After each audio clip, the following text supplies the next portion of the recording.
கிறிஸ்துவுக்குள் மிகவும் பிரியமானவர்களே, இயேசு கிறிஸ்துவின் நாமத்தில் உங்கள் யாவரையும் அன்போடு கூட நான் வாழ்த்துகிறேன்.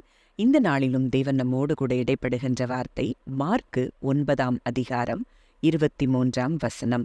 இயேசு அவனை நோக்கி, நீ விசுவாசிக்க கூடுமானால் ஆகும், விசுவாசிக்கிறவனுக்கு எல்லாம் கூடும் என்றார். இந்த வார்த்தையின் மூலம் தேவன் இன்றைக்கு நம் ஒவ்வொருவரோடும் கூட இடைப்பட விரும்புகிறார். இந்த வார்த்தை எந்த சூழ்நிலையில சொல்லப்பட்டது என்பதை நாம் அறிந்திருக்கிறோம்.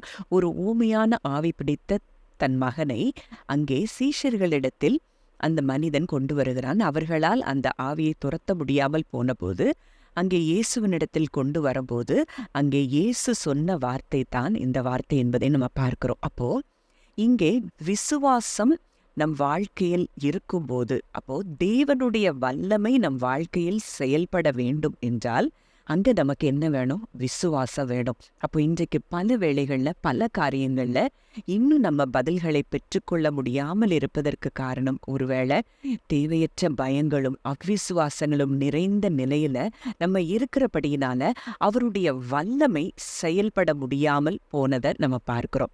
அப்போ இன்றைக்கு ஆண்டவர் சொல்றாரு, என்னாலே செய்யக்கூடாத அதிசயமான காரியம் என்று ஒன்றுமில்லை என்று சொல்லி அவர் வேதத்துல சொல்லி இருக்கிறது நம்ம பார்க்கிறோம். அப்போ அவரால முடியாத காரியம்னு ஒன்று நம்ம வாழ்க்கையில இருக்க முடியாது. இன்றைக்கு உங்க விண்ணப்பங்கள் என்ன, உங்க வேண்டுதல்கள் என்ன, அதை அவரிடத்துல சொல்லிட்டு நீங்க விசுவாசத்தோடு, என் தேவனிடத்துல நான் சொல்லிவிட்டேன், நிச்சயம் இந்த காரியத்திற்கு எனக்கு பதில் உண்டு அப்படிங்கிற அந்த விசுவாசத்தோடு, உறுதியான நம்பிக்கையோடு விசுவாசத்தோடு நாம் காத்திருக்கும் போது நிச்சயம் அந்த காரியங்கள்ல பதில் கிடைக்கும் என்பதுதான் சத்தியம். அப்போ விசுவாசிக்கிற உங்களுக்கு எல்லாம் கூடும் என்று சொல்லி வேதம் சொல்லுது.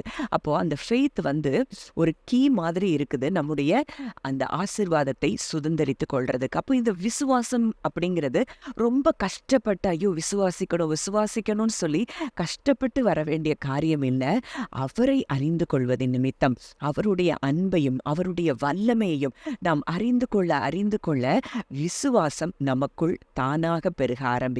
அதனாலதான் விசுவாசம் கேள்வியினால் வரும். நம்ம கேட்க அவரை குறித்து நாம் தியானிக்க நமக்குள்ளே விசுவாசம் பெருகும் போது தானாக அற்புதங்கள் நம்ம வாழ்க்கையில நடக்க ஆரம்பிக்கும். அப்போ அடுத்ததா நம்ம பார்க்கும்போது மார்க்கு 6ஆம் அதிகாரம் 1ஆம் வசனத்திலிருந்து சில வசனங்களை பார்க்கும்போது அங்கே இயேசு தாம் வளர்ந்த ஊருக்கு வரும்போது அங்க சீஷர்கள் அவரோடு வர்றாங்க.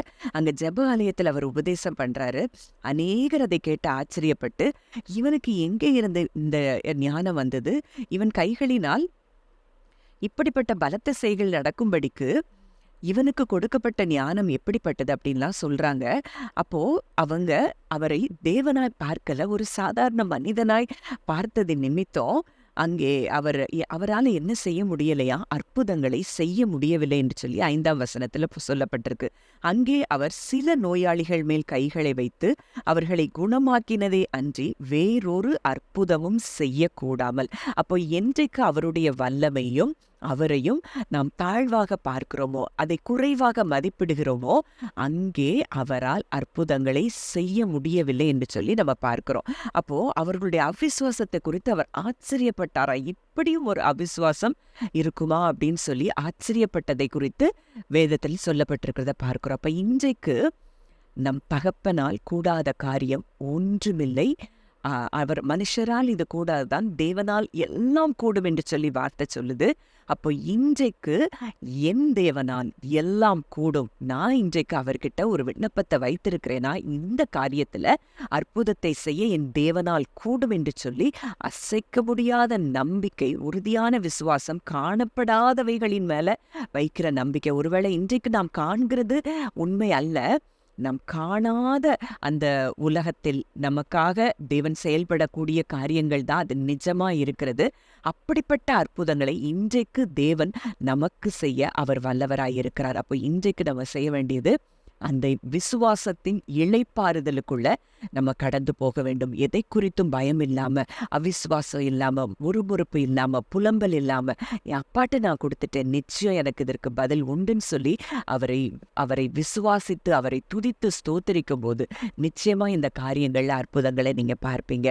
அடுத்து நம்ம பார்க்கும்போது கடைசியாக லாசருவினுடைய மரணம் அங்கே நிகழ்ந்த பிறகு அங்கே கல்லறைக்கு போகும்போது அங்கே மார்த்தாள்கிட்ட ஆண்டவர் சொல்ற காரியம், நீ விசுவாசித்தால் தேவனுடைய மகிமையை காண்பாய்.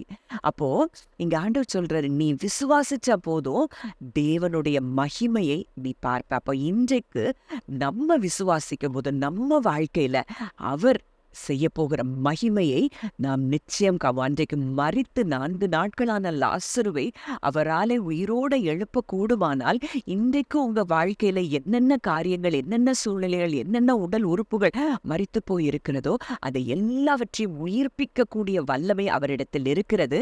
அந்த உயிர்ப்பிக்கக்கூடிய வல்லமையின் ஆவியானவர் இன்றைக்கு உங்களுக்குள் இருக்கிறார். இதை நீங்கள் விசுவாசிப்பீர்களானால் நிச்சயம் தேவனுடைய மகிமையை காண்பீர்கள். ஜெபிக்கலாம். நல்ல தகப்பனே, நன்றியோடு உம்மை துதிக்கிறோம், ஸ்தோத்தரிக்கிறோம் அப்பா. இந்த நாளிலும் எங்களோடு இடைப்பட்ட உம்முடைய வார்த்தையின்படி அப்பா கர்த்தாவே, உம்மை நாங்கள் விசுவாசிக்கிறோம். நீர் எங்களுக்கு கொடுத்த வாக்குத்தத்தங்கள், நாங்க உம்மிடத்தில் வைத்த எல்லா ஜெப விண்ணப்பங்களுக்கும் என் தகப்பன் எங்களுக்கு பதில் கொடுக்கிறீர் என்பதை முழு நிச்சயமாய் அறிந்து விசுவாசித்து நாங்கள் உம்மை துதிக்கிறோம். விசுவாசிக்கிறவனுக்கு எல்லாம் கூடும் என்று சொன்னபடி இந்த வார்த்தையை கேட்கிற ஒவ்வொருவருடைய வாழ்க்கையிலும் கர்த்தாவே எல்லாவற்றையும் ஆண்டவரே நீர் வாய்க்க பண்ணுகிற கிருபைக்காய், பதில் கொடுக்கிற கிருபைக்காக நன்றி செலுத்துகிறோம். கெட்ட வார்த்தையின்படி கர்த்தர் ஒவ்வொருவரையும் ஆசீர்வதிக்கிறதற்காக நன்றி செலுத்துகிறோம். இயேசுவின் மூலம் கேட்கிறோம் ஜீவனுள்ள நல்ல பிதாவே, ஆமேன்.